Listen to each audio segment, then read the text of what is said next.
Murka Arzumbali bule Austria pergoki Awan main judi lagi. Sehari habis 10 juta rupiah, gak dinafkahin. Terungkap kabar terbaru bule asal Austria, Arzumbali yang dinikahi petugas PPSU Pondok Lambu, Bambang Irawan alias Awan.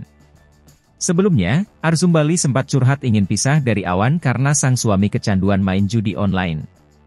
Arzumbali kemudian mengurungkan niatnya untuk cerai setelah Awan meminta maaf. Di awal tahun 2024, Awan sempat minta maaf ke Arzumbali dan berjanji akan berubah.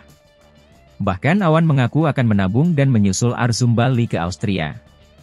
Ternyata janji Awan kepada Arzumbali hanya isapan jempol belaka. Pada 6 Juni 2024, Arzumbali memergoki Awan kembali bermain judi online.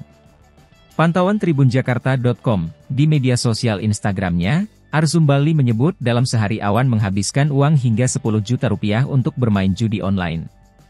Wanita 2 anak itu mengatakan, Awan menghabiskan seluruh gajinya dan bahkan rela meminjam uang ke temannya untuk melakukan hal haram tersebut. Begitu gaji turun langsung ludes buat ngejudi, terus pinjam uang 5 juta rupiah dari temannya, lanjut main judi lagi terus abis lagi, tulis Arzumbali. Yang paling mengejutkan, Awan bahkan sampai nekat meminjam uang ke ban. Sementara Awan malah tidak menafkahi Arzumbali dan kedua anaknya. Sampai dia pinjam uang dari ban untuk balikin uang temennya, tapi istri dan anaknya gak dinafkahin sama sekali. Setiap kesempatan yang kukasih, disia-siakan begitu aja. Cukup sampai di sini, tulis Arzum.